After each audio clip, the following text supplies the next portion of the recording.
اعوذ باللہ من الشیطان الرجیم، بسم اللہ الرحمن الرحیم۔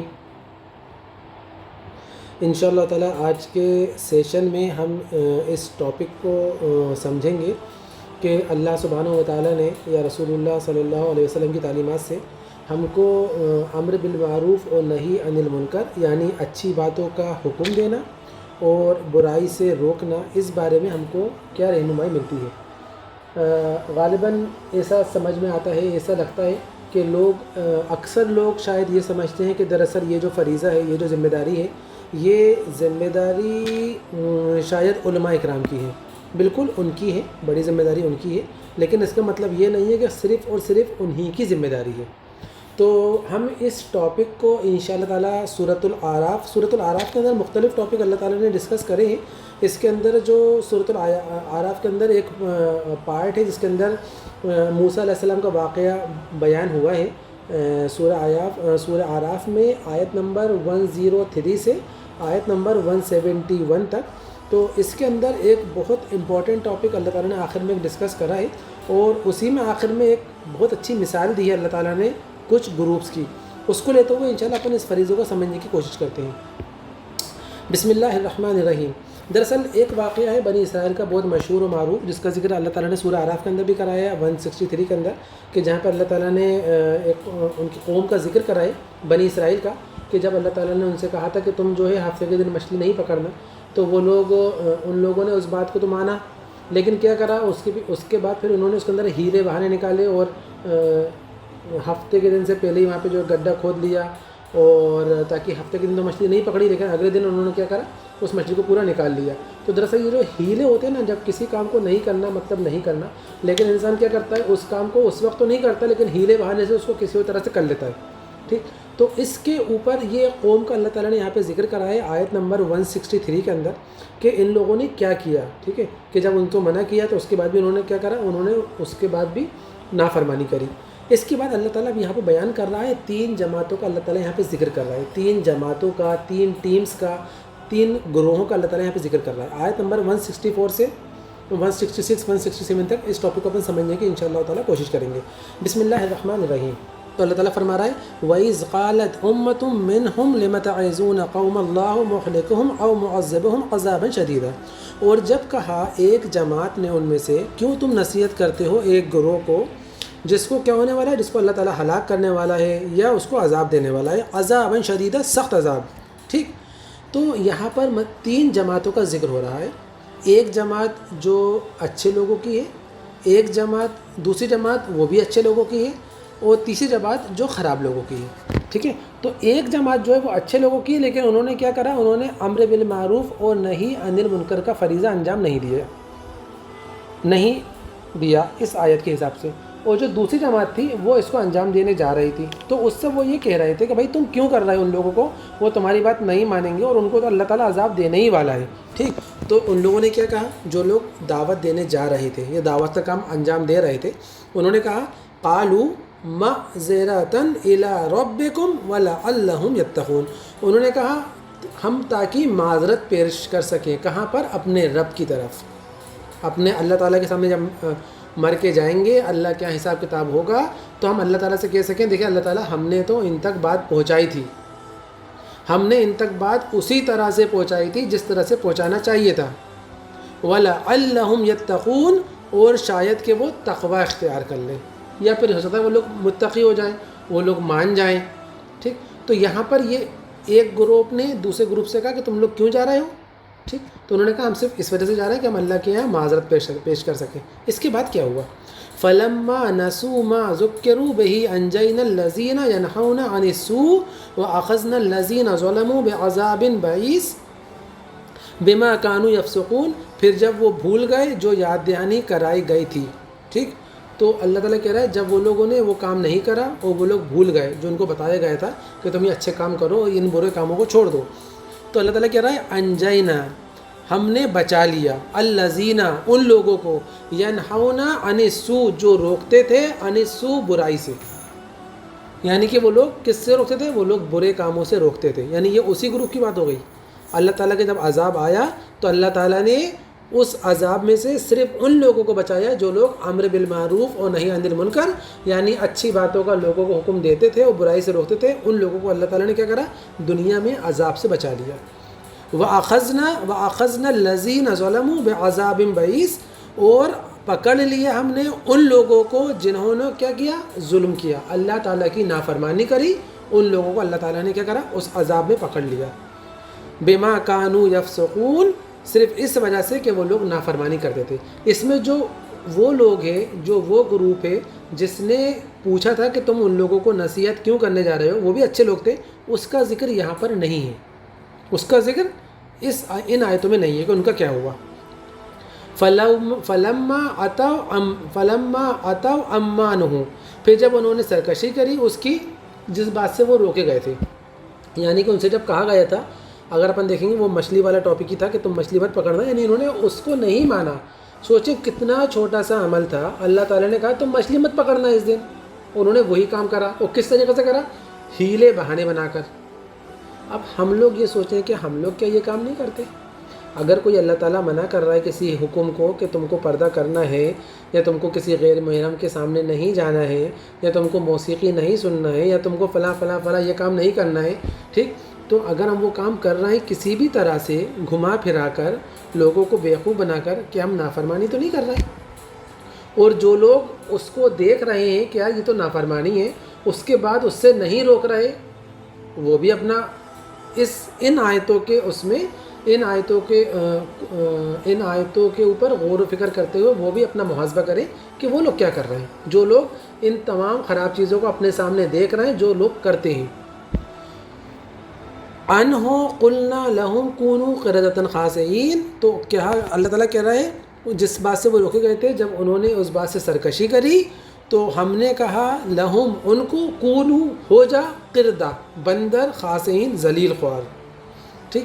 تو اللہ تعالیٰ کہہ رہا ہے کہ جب انہوں نے نافرمانی کری، جب انہوں نے اللہ تعالیٰ کے احکامات کو نہیں مانا، تو اللہ تعالیٰ کا حکم آ رہا ہے، اور کیا ہوا؟ اس حکم کے نتیجے میں اللہ نے ان کو بندر بنا دیا۔ سوچیں آپ، جب اللہ تعالیٰ قرآن میں اس بات کو بیان کر رہا ہے تو سوچیں کتنی سچ بات ہے یہ۔ اب جو لوگ ان آیتوں پہ غور کریں، اللہ تعالیٰ جن کو موقع دے، اللہ تعالیٰ جن کو توفیق دے، اگر وہ کسی نہ کسی گناہ کے اندر ہیں تو سوچیں اللہ کا عذاب کچھ بھی آ سکتا ہے ان کے اوپر۔ اور وہ لوگ جو ان لوگوں کو دیکھ رہے ہیں کہ وہ غلطیوں پر ہیں، لیکن ان غلطیوں کے باوجود وہ ان کو اس طرح سے نہیں ٹوکتے جس طرح سے ٹوکنے کا حق ہے، تو سوچیں ان کا معاملہ کیا ہوگا۔ وہ بھلے کتنے ہی نیک کام کر رہے ہوں، ان کا معاملہ کیا ہوگا یہ وہ دیکھ لیں۔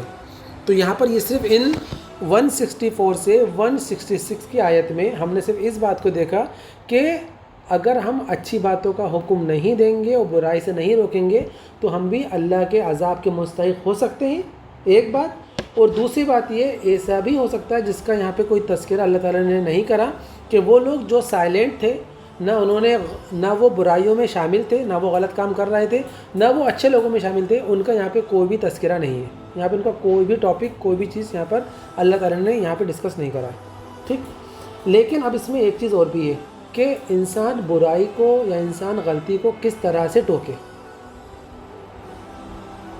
کسی کی غلطی کو کس طرح سے ٹوکے۔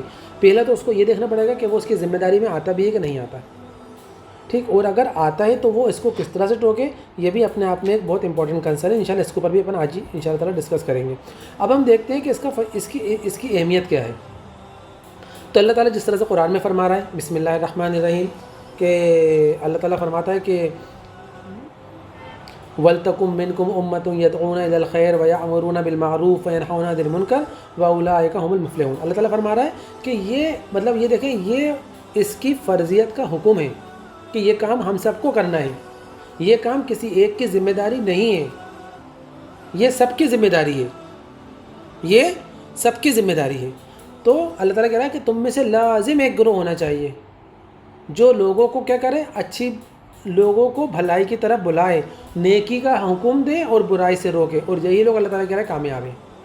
اللہ تعالیٰ نے کلیئر یہاں پر اس آیت میں دیکھیں، اپن نے جو بھی آیت پڑھی ہے آیت نمبر 164 سے 166 سورۃ الاعراف کی، اس کا یہاں پر اور تشریح بہت اچھے سے ہو گئی۔ اللہ تعالیٰ کہہ رہا ہے کہ یہی لوگ کامیاب ہیں۔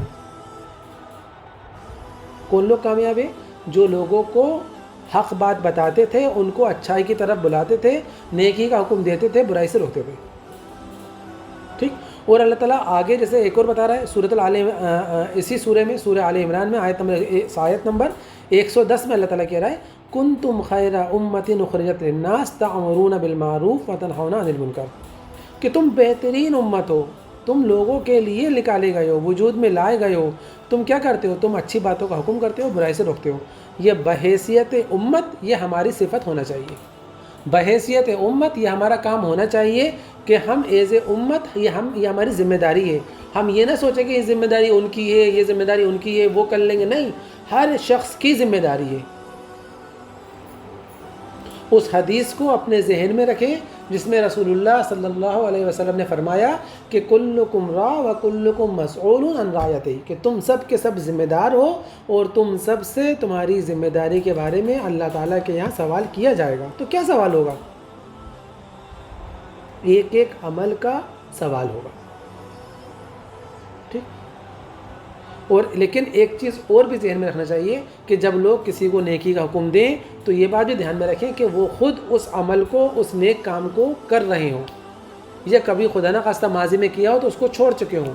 جیسا اللہ تعالیٰ فرما رہا ہے سورۃ الصف کے اندر یا ایھا الذین آمنوا لم تقولون ما لا تفعلون، اے اہل ایمان تم وہ بات کیوں کرتے ہو، تم وہ بات کیوں کہتے ہو جو تم خود نہیں کرتے۔ تو پہلے ایک کنڈیشن کیا گئی؟ ہم کو خود سدھرنا ہے۔ پہلے ذمہ داری کیا ہے؟ قوا انفسکم واہلیکم نارا۔ اللہ تعالیٰ کیا فرما رہا ہے قرآن میں کہ اہل ایمان بچاؤ اپنے آپ کو اور اپنے گھر والوں کو، کس سے؟ نار سے۔ تو سب سے پہلا کام کیا ہے؟ ہم کو خود اچھے عمل کی طرف آنا ہے، یہ ہماری سب سے پہلی ذمہ داری ہے۔ اور اچھے عمل کی طرف کیسے آئیں گے؟ جب ہم قرآن کو پڑھیں گے، قرآن کے اوپر ہم تدبر کریں گے، قرآن کو ہم سمجھیں گے، تو انشاءاللہ تعالیٰ کیا ہوگا؟ انشاءاللہ تعالیٰ کیا؟ جب قرآن ہمارے وجود کے اندر داخل ہوگا تو انشاءاللہ تعالیٰ ہم اس چیز کے اندر آ جائیں گے کہ ہم لوگوں کو اچھی باتوں کا حکم دیں، اور بحیثیت امت ہماری جو صفت اللہ تعالیٰ نے قرآن میں بیان کری ہے ہم اس کو انشاءاللہ تعالیٰ اور سمجھ لیں گے، اور اس کی کیا فرضیت ہے جو ہم پڑھ چکے وہ بھی انشاءاللہ تعالیٰ سامنے آ جائے گی۔ اب اس کے بعد ہم آگے آتے ہیں کہ صحیح احادیث کی روشنی میں ہم اس چیز کو اور سمجھنے کی کوشش کرتے ہیں، ٹھیک ہے۔ جیسے اللہ کے رسول نے فرمایا صلی اللہ علیہ وسلم، آپ نے فرمایا، صحیح مسلم کی روایت ہے کہ تم میں سے جو بھی کوئی برائی دیکھے تو کیا ہے؟ اس کو چاہیے کہ وہ اپنے ہاتھوں سے اس کو بدل دے، یعنی اس کو روک دے، اور اگر اس کی طاقت نہ ہو تو اس کو زبان سے روکے، اور اگر یہ بھی نہ کر سکے تو اس کو کم سے کم دل سے برا مانے۔ یہ ایمان کا سب سے نیچے کا درجہ ہے، یا ایمان کا سب سے کمزور ترین درجہ ہے، کہ سب سے پہلے ہر انسان کو یہ سمجھنا پڑے گا کہ اللہ تعالیٰ نے اس کو کیا مقام دیا ہے اس دنیا کے اندر، کیا رتبہ دیا ہے، کہاں پر اللہ تعالیٰ نے اس کو مقیم کیا ہے۔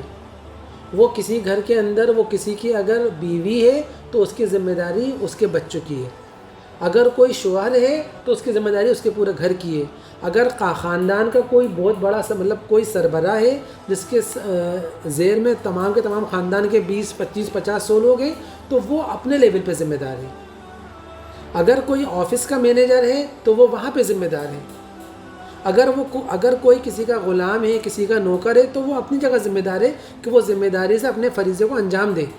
ان تمام چیزوں کا اللہ کے یہاں حساب ہوگا۔ اکثر لوگ یہ سمجھتے ہیں کہ اچھے کام تو کرنا ہے لیکن جو مین کام ہے نا دین کا وہ ہے نماز، روزہ، حج، زکوٰۃ، یہ سب سے امپورٹنٹ ہے۔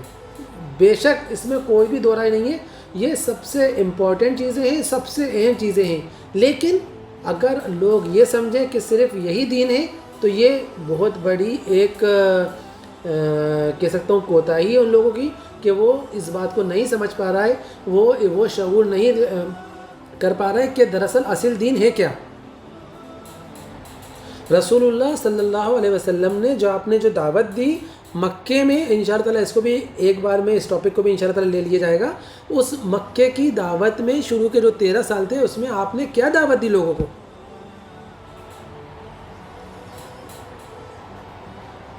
ٹھیک ہے، تو یہ بات انڈرسٹینڈ کرنے کی ہے، یہ بات سمجھنے کی ہے کہ دراصل دعوت ہے کیا، اس کو بھی انشاءاللہ تعالیٰ ہم ایک سیشن میں لیں گے. ابھی تو آ رہا ہے صرف ذمہ داری کے اوپر کہ یہ ہم سب کی ذمہ داری ہے کہ اگر ہم کسی غلط چیز کو دیکھ رہے ہیں تو ہم اس کو چاہیے کہ ہم اس کو اپنے ہاتھ سے روک دیں. نہیں روک سکتے زبان سے بولیں کہ غلط ہے یہ. دو لوگ بیٹھ کے اگر غیبت کر رہے ہیں تو منع کریں کہ یہ غیبت ہے مت کرو. دو لوگ بیٹھ کے کسی کو اگر جھگڑا پیدا کروا رہے ہیں، لڑائی کروا رہے ہیں، تو ان کو منع کریں کہ نہیں یہ غلط ہے. یہ ہو گئی ایک بات. دوسری بات اجتماعی ذمہ داری کیا ہے. اجتماعی ذمہ داری کے اوپر بھی ایک حدیث ہے، اللہ کے رسول نے فرمایا، یہ بھی صحیح بخاری کی حدیث ہے کہ اللہ کی حدود کو قائم کرنے والے اور ان حدود کو توڑنے والوں کی مثال ایسے لوگوں جیسی ہے جو ایک کشتی میں سوار ہوا. یہ بہت مشہور و معروف حدیث ہے. اس کو تھوڑا سا اور سمجھنے کی کوشش کریں گے. اب ایک کشتی ہے، وہ کشتی سمندر کے اندر چل رہی ہے، سمندر میں جا رہی ہے، آپ بھی اس کے اندر بیٹھے ہوئے ہیں. یعنی کہ ایک اجتماعی زندگی ہے وہاں پر. سمندر کا جو سفر ہوتا ہے آج کے وقت میں بھی وہ ایک لمبا سفر ہوتا ہے. 10 15 20 25 دن 50 دن 100 دن ڈپینڈ کرتا ہے کہ آپ کا سفر کتنا لمبا ہے، لیکن اپنے آپ میں ایک لمبا سفر ہوتا ہے. وہاں پر انڈرسٹینڈنگ بہت زیادہ ہونا چاہیے، وہاں پر ایک دوسرے کے ساتھ اتفاق بہت زیادہ ہونا چاہیے. ٹھیک. اب وہاں پر کیا ہے، کشتی میں ایک اوپر کا فلور ہے، ایک نیچے کا فلور ہے، یعنی کہ ایک گراؤنڈ فلور ہے، ایک فرسٹ فلور ہے. اب جب فرسٹ فلور جو گراؤنڈ فلور والے ہیں ان کو اگر پانی لینے اگر ضرورت پڑتی ہے تو سسٹم وہاں پر ایسا ہے کہ پانی لینے آپ کو اوپر جانا پڑتا ہے، یعنی فرسٹ فلور پر. اب آپ وہاں پہ جا رہے ہیں تو وہ سوچتے ہیں کہ یار بار بار اوپر جانا پڑتا ہے، ایک کام کرتا ہوں میں نا نہیں نیچے ہی چھید کر لیتا ہوں، نیچے سمجھ رہے ہیں نا پانی وہیں سے لے لوں گا. تو اس میں کیا ہوگا، اگر جو باقی کے لوگ ہیں وہ سوچیں ارے جانے دو یار، ہمارا پانی تو ہمارے پاس ہے، ان کو چھید کرنے دو. اس کا نتیجہ کیا ہوگا، اس کا نتیجہ یہ ہوگا کہ وہ کشتی بھی ڈوبے گی، وہ جن لوگوں نے چھید کرا ہے وہ بھی ڈوبیں گے، اور جو پہلی منزل والے ہیں فرسٹ فلور والے ہیں وہ بھی ڈوبیں گے. تو ذمہ داری کیا ہے، ذمہ داری یہ ہے کہ وہ روکیں ان کو بائی فورس کہ بھائی کشتی میں ہو سمندر میں ہو تم بھی ڈوبو گے ہم بھی ڈوبیں گے. ٹھیک. یعنی کہ اس کو ہاتھ سے روکنا پڑے گا. تو یہی ہماری ذمہ داری ہے. اگر ہم برائی کو نہیں روکیں گے سماج کے اندر جہاں پر اللہ تعالیٰ نے آپ کو بٹھایا ہے، ٹھیک، کہ اگر آپ دو لوگوں کے اندر اگر آپ انصاف قائم کر سکیں، کروا سکیں، اور آپ وہاں پر نہیں کر رہے، اگر آپ وہاں پر کسی ایک کی طرفداری کر رہے ہیں جہاں پہ جو کہ غلطی پر ہے، یعنی کہ آپ معاشرے کے اندر، یعنی کہ آپ سماج کے اندر، یعنی کہ آپ کیا کر رہے ہیں، آپ فتنہ پیدا کر رہے ہیں، آپ سماج میں جھگڑا پیدا کر رہے ہیں، آپ یہاں پہ بھی مجرم اور اللہ کے یہاں بھی مجرم. ٹھیک. یہ تو ہو گئی حدیث جس میں ہم کو یہ بات سمجھ میں آتی ہے کہ یہ ہمارے لیے کیا ہے، یہ ہمارے لیے ایک اجتماعی ذمہ داری ہے. کیا کہ لوگوں کو اچھی باتوں کا حکم کرنا اور ان کو برائی سے روکنا. اس حدیث کے اندر جو اللہ کے رسول صلی اللہ علیہ وسلم نے بیان کری ہے، اس میں نہ نماز کا ذکر ہے، نہ اس میں روزے کا ذکر ہے، نہ اس میں حج کا ذکر ہے، نہ اس میں زکوٰۃ کا ذکر ہے. میں یہ بات بار بار اس لیے کر رہا ہوں، خدا نخواستہ ایسا نہیں ہے کہ میں خدا نخواستہ میں نماز و روزے کا خدا نخواستہ منکر ہوں، معاذ اللہ. لیکن یہ ہے کہ اہمیت دیکھیں کہ سماج کے اندر اگر کوئی بھی برائی اگر آپ نے دیکھی ہے تو یہ آپ کی ذمہ داری ہے، اگر آپ کے شعور کے اندر ہے تو کیا آپ اس کو کسی بھی طرح سے روکیں. اور اس کا آسان طریقہ کیا ہے، آسان طریقہ یہی ہے جو اللہ تعالیٰ قرآن میں کہہ رہا ہے کہ ادعو الی سبیل ربک بالحکمہ والموعظۃ الحسنہ وجادلہم باللتی ہی احسن، کہ اللہ کی طرف بلاؤ کس طریقے سے، حکمت کے ساتھ. ٹھیک. تو اس کے اندر ایک تو آئی اجتماعی ذمہ داری. ٹھیک ہے. تو یہ کیونکہ یہ حدیث اس بات کی طرف اشارہ کرتی ہے کہ معاشرے میں نیکی حکم دینا اور برائی سے روکنا کیا ہے، ایک انسان کی ذمہ داری نہیں ہے بلکہ پورے معاشرے کی ذمہ داری ہے. اور پورے یعنی کہ اگر وہ پورے کے پورے لوگ جو اوپر موجود تھے فرسٹ فلور پر، بھئی نیچے بھی 50 لوگ ہیں اوپر بھی 50 لوگ ہیں، اب ایک آدمی جا کر روکے گا 50 لوگوں کو تو لوگ تھوڑی مانیں گے. جب پوری کی پوری جماعت آ جائے گی 50 کی، اور 50 لوگوں سے بات کرے گی کہ بھیا یہ کام نہ کرو جہاز ڈوب جائے گا، تو ظاہر سی بات ان کو وہ بات ماننا پڑے گی. تو معاشرے میں جس لیول کی برائی ہو ظاہر سی بات ہے اس لیول پر ہی لوگوں کو اس کے روکنے کے لیے سامنے آنا پڑے گا. اگر نہیں آئیں گے تو کیا ہوگا، تو معاشرے کے اندر فساد پھیل جائے گا، معاشرہ ختم ہو جائے گا، معاشرہ تباہ ہو جائے گا، اخلاقیات ختم ہو جائیں گی. ٹھیک. اسی طرح سے فساد کی روک تھام ہوتی ہے. اگر کوئی گروہ معاشرے میں فساد یا گناہ پھیلانے لگے تو باقی لوگوں کا بھی یہ فرض ہے کہ اس کو روکیں. ٹھیک ہے. نہیں تو کیا ہوگا، فساد پھیلے گا، معاشرہ تباہ ہو جائے گا. ٹھیک. اور باہمی تعاون یعنی سب لوگ اس میں ایک دوسرے کی مدد کریں، اپنے مفاد کو، ذاتی مفاد کو نکال دیں. یہ دیکھیں احکام خداوندی کیا ہے، رسول اللہ صلی اللہ علیہ وسلم کا حکم کیا ہے، بس اس طرح سے کام کریں. اچھی باتوں کی طرف لوگوں کو بلائیں اور برائی سے ان لوگوں کو روکیں، بھلے ہی اکیلے روکیں، بھلے ہی 10 لوگوں کے ساتھ روکیں. اگر اللہ نے آپ کو موقع دیا ہے اور آپ وہاں پر کچھ کر سکتے تو آپ اکیلے ہی کام کریں، نہیں کر سکتے تو ان تک بات پہنچائیں حکمت کے ساتھ. پہلے لوگوں کو جمع کریں، پہلے لوگوں سے باتیں کریں، لوگوں کو کنوے کریں، ان کو سمجھائیں کہ بھائی یہ گناہ کی بات ہے، یہ اچھائی بات ہے، مر کے جانا ہے، اللہ کا حساب ہوگا. ساری چیزیں جب کم کریں گے تو اس کے بعد ہی ہم معاشرے کو بچا سکتے ہیں. اور یہی ہماری ذمہ داری ہے. میں کیا کہہ رہا ہوں، یہ ذمہ داری ہے، یہ اللہ کے رسول کی حدیث ہے کہ کلکم راع و کلکم مسئول عن رعیتہ. تم سب کے سب ذمہ دار ہو، سب کے سب. سوشل میڈیا کے اوپر خالی کچھ دعاؤں کو شیئر کر دینا، سوشل میڈیا کے اوپر کسی نے بہت اچھے سے قرآن پڑھا ہو اس کو شیئر کر دینا، سوشل میڈیا کے اوپر کوئی اچھی حدیث ہو اس کو صرف شیئر کر دینا، اچھی بات ہے، نیکی کا کام ہے. لیکن ذمہ داری کیا ہے؟ اگر آپ گھر کے اندر ہیں، آپ گھر کے اندر ایک خاتون ہیں جن کا ایک بڑا رول ہے، آپ کی ماشاءاللہ 2-4 بہویں ہوں گی، 2-4 بیٹے ہوں گے، اور بھی ملنے والے ہوں گے، آپ کی بہنیں ہوں گی، تو آپ کی ذمہ داری ہے کہ آپ لوگوں کو بتائیں اور ان سے کہیں کہ یہ نہیں کرو، اللہ کا عذاب آئے گا نہیں. تو اس کا میں بتاؤں گا آگے سے کہ اپن کو کس طرح سے بات پہنچانا ہے. ٹھیک، تو یہ جو حدیث ہے، یہ حدیث کا مرکزی پیغام کیا ہے؟ اس حدیث کا مرکزی پیغام یہ ہے کہ اللہ کے حدود کو توڑنے والوں کو روکنا ہوگا اور نیکی کو فروغ دینا ہوگا. یہ ایک اچھا، کیونکہ یہ خالی اچھا عمل نہیں ہے، خالی اخلاقی عمل نہیں ہے، بلکہ اس حکم دینے سے کیا ہوگا، ہمارا جو معاشرہ ہے وہ ہمارا معاشرہ صحیح اور سالم رہے گا، اس کی بقا قائم رہے گی. اور اگر ہم برائی کو نظر انداز کریں گے تو اس کا کیا ہوگا، نقصان ہوگا کہ وہ جو برائی ہوگی وہ برائی آپ کے گھر تک آ جائے گی، بلکہ پورا معاشرہ بھی تباہ ہو جائے گا. ٹھیک ہے، تو اس لیے یہ بہت امپورٹنٹ چیز ہے. ایک اور حدیث میں اللہ کے رسول نے فرمایا کہ اگر تم ضرور نیکی کا حکم دو اور برائی سے روکو گے، نیکی کا حکم دو گے اور برائی سے روکو گے، ورنہ قریب ہے کہ اللہ تم پر اپنا عذاب نازل کر دے، پھر تم اسے پکارو، یعنی تم اس سے دعا کرو گے مگر تمہاری دعائیں قبول نہیں کی جائیں گی. تو یہاں پہ اللہ کے رسول نے کیا کہا ہے؟ اللہ کے رسول نے عذاب کا خوف دلایا ہے کہ دنیا کا بھی عذاب آئے گا پھر تمہارے اوپر. ٹھیک ہے نا، جس طرح سے اپنے اوپر پڑھا کہ جب ان لوگوں نے اچھائی کا حکم دیا جیسے وہ دینے کا حق تھا، اور لیکن پھر کیا ہوا، ان لوگوں نے بات نہیں مانی. تو جن لوگوں نے بات نہیں مانی، اپنے جو سورۃ الاعراف میں پڑھا آیت نمبر 164 سے 166 میں، اللہ تعالیٰ نے ان کو اپنی قدرت سے، اپنے حکم سے کیا کرا، بندر بنا دیا. اپنے آپ میں ایک بہت بڑا کنسرن ہے. بھلے اللہ تعالیٰ ہم کو شاید اس طرح کا عذاب نہیں آئے گا، لیکن جس طرح سے آج امت مسلمہ، جس طرح سے ہماری پوری قوم عذابوں کے اندر ملوث ہے، عذابوں کے اندر الجھی ہوئی ہے، پریشانیوں میں، مشکلات میں الجھی ہوئی ہے، اس کی کوئی نہ کوئی وجہ یہ بہت ممکن ہے، یہ ہو سکتی ہے کہ ہم نے وہ فریضہ انجام نہیں دیا جو ہم کو دینا چاہیے تھا. ہم نے اس طرح سے نہیں روکا جس طرح سے روکنا چاہیے تھا. ٹھیک، تو اس کا کیا نقصان ہوتا ہے؟ پہلی بات عذاب کا خوف دلایا، ٹھیک، کہ اللہ کا عذاب آئے گا تمہارے اوپر اگر تم یہ کام نہیں کرو گے. ٹھیک، اور جب عذاب آتا ہے تو کیا ہوتا ہے، گیہوں کے ساتھ گھن بھی پستا ہے نا، تو عذاب جو ہے نا وہ محدود نہیں رہتا، معاشرے کو ہی پورا تباہ کر لیتا ہے. ٹھیک، اس کے بعد اللہ کے رسول نے فرمایا تمہاری دعا بھی قبول نہیں ہوگی. ٹھیک، اور آگے ایک اور کیا بتایا کہ اس حدیث سے یہ بھی معلوم ہوتا ہے کہ ہماری مسلمانوں کی ایک اجتماعی ذمہ داری ہے کہ ہم لوگوں کے خلاف، ان خراب لوگوں کے خلاف اپنی آواز اٹھائیں، اپنے مفاد کو نہ دیکھیں کہ لوگ اچھا لگے گا، لوگوں کو برا لگے گا. ہماری ذمہ داری ہے کہ ہم اس آواز کو اٹھائیں اور لوگوں تک بات پہنچائیں. ٹھیک، نیکی کو، جیسے جو اس کا مرکزی جو اس کا پیغام ہے اس حدیث کا، وہ کیا ہے کہ نیکی کو ہم کو فروغ دینا ہے، نیکی کو پروموٹ کرنا ہے، برائی کو روکنا ہے. آج کے وقت میں کیا ہوتا ہے، کسی کا بچہ ناچتا ہے، لوگ پورے سوشل میڈیا پہ اس کو جو ہے فیمس کروا دیتے ہیں، بھلے مسلمان ہوتے ہیں. 4 لوگ گھومنے جاتے ہیں، اس کے اندر محرم بھی ہوتے ہیں، غیر محرم بھی ہوتے ہیں، تمام تصویریں اٹھا کے یہاں سے وہاں پورے سوشل میڈیا پہ کیا کر دیتے ہیں، شیئر کر دیتے ہیں. یہ کیا ہے؟ یہ کوئی اچھا کام ہے؟ کوئی آپ نیکی کو فروغ دے رہے ہو کہ آپ برائی کو فروغ دے رہے ہو؟ آپ تو الٹا کام کر رہے ہو.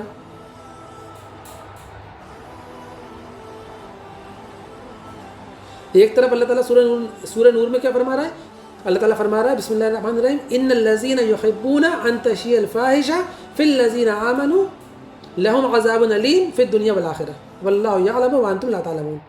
کہ بے شک وہ لوگ مسلم معاشرے میں، مسلمانوں کے بیچ کیا چاہتے ہیں کہ فحاشی پہلے اللہ تعالیٰ کہہ رہا ہے ان کے لیے دنیا میں بھی عذاب ہے، آخرت میں بھی عذاب ہے۔ کیا کر رہے ہیں ہم نیکی کا فروغ کر رہے ہیں کہ ہم برائی کا فروغ کر رہے ہیں؟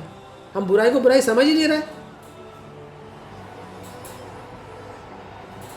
کسی کا بھی کوئی وہ آیا کیا نام ہے اس کا، کوئی فالتو کی کوئی بحث آ گئی، کوئی فالتو کے چٹکلے آ گئے، مذاق آ گئے، کچھ بھی آ گئے، اللہ کوئی بھی لغو آ گئے، آپ نے اٹھا کے شیئر کر دیا۔ آپ جس کو شیئر کر رہے ہو وہ عورت ہے، غیر میرا میں کیا ہے، کس لباس میں، کچھ بھی نہیں دے گا، بس شیئر کر دیا۔ تفریح ہونا چاہیے۔ زندگی کا مقصد اللہ تعالیٰ کیا بتا رہا ہے، زندگی کا مقصد رسول اللہ کیا بتا رہے ہیں کہ کیا کرنا چاہیے، اور کیا کر رہے ہیں ہم بس تفریح کر رہے ہیں، تفریح کروا رہے ہیں، گھومنے جا رہے ہیں پھرنے۔ اللہ تعالیٰ نے منع تھوڑی کرا گھومنے پھرنے کو، لیکن اگر آپ وہاں پہ فحاشی پھیلائیں، وہاں پہ آپ اللہ کے اور اللہ کے رسول کے آپ احکامات کو توڑیں، تو یہ کیا کر رہے ہیں؟ آپ برائی کو انجام دے رہے ہیں، آپ برائی کو فروغ دے رہے ہیں۔ اس کا نتیجہ کیا ہوگا؟ اس کا نتیجہ یہ ہوگا کہ آپ اللہ کے عذاب کے مستحق ہو رہے ہیں۔ اللہ کا عذاب آسمان سے بھی آ سکتا ہے، اللہ کا عذاب زمین سے بھی آ سکتا ہے۔ اللہ کے رسول کی ایک اور حدیث ہے جس میں اللہ کے رسول نے فرمایا کہ اللہ تعالیٰ ظالم بادشاہ کو مسلط کر دیتا ہے تمہارے اوپر۔ آج کیا ہے ہمارے سروں کے اوپر، دیکھ لو اٹھا کر۔ تو معاشرے کی بقا، معاشرے کی فلاح، وہ کس کے اوپر ہے؟ وہ ہر شخص کے اوپر ہے جو اپنی ذمہ داری کو سمجھے کہ ہماری ذمہ داری ہے کیا۔ ہم کو صرف کیا چاہیے؟ ہم کو صرف یہ چاہیے ہم دیکھیں کہ اللہ تعالیٰ نے ہم کو کیا صلاحیت دی ہے، ہم کو اللہ تعالیٰ نے کہاں پہ رکھا ہے، ہم کیا کر سکتے ہیں، ہم کیوں ڈرتے ہیں، ہم کیوں ڈرتے ہیں۔ جو میرا پچھلا جو لیکچر تھا جس میں میں نے سورۃ الکہف کا باغ والوں کا جو ایک واقعہ ہے اس کو بیان کیا ہے، اس کو آپ لوگ سے گزارش ہے اس کو آپ دیکھیے گا۔ اس میں جو اللہ تعالیٰ نے، اس میں ایک آیت ہے، دیکھیں یہاں پر بھی یہ جو باغ والوں کا واقعہ ہے اس کو آپ برائے مہربانی پھر سے سنیے گا آپ لوگ اگر نہیں سنا ہو تو۔ اس میں وہ جو شخص ہے وہ اپنے دوسرے شخص کو سمجھا رہا ہے پہلے تو، ٹھیک، باغ والے، ایک غریب ہے باغ والا، ایک بہت امیر ہے جس کے پاس نہریں بھی ہیں اور خوب بڑا باغ ہے اور کھجور کے بھی کھیتے ہیں اور انگور کے بھی کھیتے ہیں اور خوب سارے لوگ بھی ہیں، نفر بھی ہیں، اولادیں بھی ہیں، ٹھیک ہے۔ لیکن وہ کیا کر رہا ہے؟ وہ احکامات خداوندی کو توڑ رہا ہے، وہ ظلم کر رہا ہے، ٹھیک، وہ شرک کر رہا ہے، ٹھیک، یعنی وہ اپنے نفس یہاں پہ، لیکن شرک کے اندر یہاں پر بت پرستی نہیں آئی، شرک میں مطلب وہ اپنے نفس کی پیروی کر رہا ہے۔ تو اس کے اوپر وہ شخص پہلے سمجھاتا ہے، پھر اس سے کیا کہتا ہے؟ جو میرا سوچنا ہے کہ لوگوں تک بات اسی طرح سے پہنچانا چاہیے کہ بالکل کٹ ٹو کٹ بات ہونا چاہیے کہ لوگوں کو بات سمجھ میں آئے، ٹھیک۔ اس نے کہا فَعَسَىٰ رَبِّي أَن يُؤْتِينَ خَيْرًا، کہ امید ہے کہ میرا رب کہ مجھ کو دے گا بہت اچھا، جبکہ اس کے پاس بہت کم تھا، مال بھی، اولاد بھی، سب چیزیں، لیکن وہ کہہ رہا ہے کہ مجھے امید ہے کہ میرا رب مجھے خیر دے گا، مجھے بہت اچھا دے گا، من جنتک، کس سے؟ تیرے باغوں سے، جو تیرے باغ ہیں اس سے مجھے بہت اچھا دے گا۔ اور آگے دیکھیے آگے کیا کہہ رہا ہے، وہ آگے کہہ رہا ہے وَيُرْسِلَ عَلَيْهَا حُسْبَانًا، اور بھیجے اس پر، یعنی جو تیرا باغ ہے اس پر کیا بھیجے اللہ تعالیٰ؟ حسبانہ، ایک عذاب، آفت۔ سورہ کہف آیت نمبر 40۔ من السماء، کہاں سے؟ آسمان سے، فَتُصْبِحَ صَعِيدًا زَلَقًا، تو ہو جائے یہ بالکل صاف میدان۔ اس نے پہلے بات سمجھائی اس کو کہ بھائی تو شرک مت کر، پھر بات سمجھائی کہ تم اگر اپنے باغ میں داخل ہو جاؤ تم کو کہنا چاہیے تھا کہ ماشاء اللہ لا قوت الا باللہ، لیکن تم کو یہ بات سمجھ میں نہیں آئی، تو آگے کیا کہہ رہا ہے وہ کہہ رہا ہے تم پر اللہ کا عذاب آئے گا، مجھے ہے کہ تم اللہ کا عذاب تمہاں پر آئے گا آسمان سے، اور تمہارا جو باغ ہے نا وہ پورا کیا ہو جائے گا؟ بالکل میدان ہو جائے گا۔ کتنی کلیئر بات کی رہی۔ اور آگے کیا ہوا؟ آگے وہی ہوا۔ بات ایسے ہی ہونا چاہیے۔ ہمارے لوگ کیا کرتے ہیں؟ ہمارے لوگ اپنے رشتہ داریوں کو بچانے کے چکر میں، تعلقات خراب نہ ہوں اس کے چکر میں لوگوں تک اس طرح سے بات نہیں پہنچاتے جس طرح سے بات پہنچانے کا حق ہے، ٹھیک۔ تو اس لیے بہت دھیان رکھنا چاہیے کہ یہ جو ہے دراصل ایک ذمہ داری ہے کہ ہم لوگوں تک اچھی باتوں کا حکم کریں، برائی سے روکیں، ان کو تنقید نہ کریں، ان کو بات سمجھائیں، ہمارا کام سمجھانا ہے، ٹھیک۔ اور اس کے بعد یہ بات بھی ذہن کے اندر رکھیں کہ اسلام کے اندر نیکی کا حکم دینا اور برائی سے روکنا کیا ہے؟ فریضہ ہے۔ لیکن اگر لوگ ٹھیک اس چکر میں رہیں کہ یار تعلقات بھی خراب نہ ہوں، سماج کے اندر بات بھی خراب نہ ہو اور نام بھی خراب نہ ہو، تو کیا کریں؟ بس ہنستے کھیلتے ہوئے بتا دیا، باقی چھوڑ دیا، یہ طریقہ بھی غلط ہے۔ اس کو در حقیقت منافقت کہتے ہیں، اور اس کا جو نقصان ہوتا ہے وہ دونوں کو ہوتا ہے۔ جس کو آپ سمجھا رہے ہو منافقت کے انداز میں کہ آپ کے تعلقات بھی خراب نہ ہوں، اس کو بھی نقصان ہوتا ہے، اور اس کا نقصان آپ کو بھی ہو سکتا ہے، کیونکہ آپ کو معلوم ہے کہ یہ کس غلطی پر ہے اور آپ کو کس طرح سے اس کی نکیر کرنا چاہیے۔ اللہ کے رسول صلی اللہ علیہ وسلم کی سیرت اٹھا کے دیکھیں کہ آپ نے کس طرح سے لوگوں کی نکیر کی ہے۔ ٹھیک، تو بہرحال اپنی بات میں یہی ختم کر رہا ہوں، اور بات صرف اتنی ہی ہے کہ ہم کو اپنی بات لوگوں تک پہنچانا ہے حکمت کے ساتھ اور بہت نرمی کے ساتھ، ٹھیک ہے نا۔ اور جس طرح سے اللہ تعالیٰ سورۃ العصر کے اندر بھی کہہ رہا ہے کہ اللہ تعالیٰ کہہ رہا ہے کہ تمام کے تمام انسان کس میں؟ گھاٹے میں، خسارے میں۔ کن لوگوں کے علاوہ؟ سوائے ان لوگوں کے جو لوگ ایمان لے کر آئے، سوائے ان لوگوں کے جنہوں نے نیک کام کیے، اور اس کے بعد کیا کرا؟ ایک دوسرے کو حق اور صبر کی تلقین کری، حق کی بات بولی۔ اور طریقہ کیا ہے بولنے کا وہ میں نے آپ کو بتا دیا۔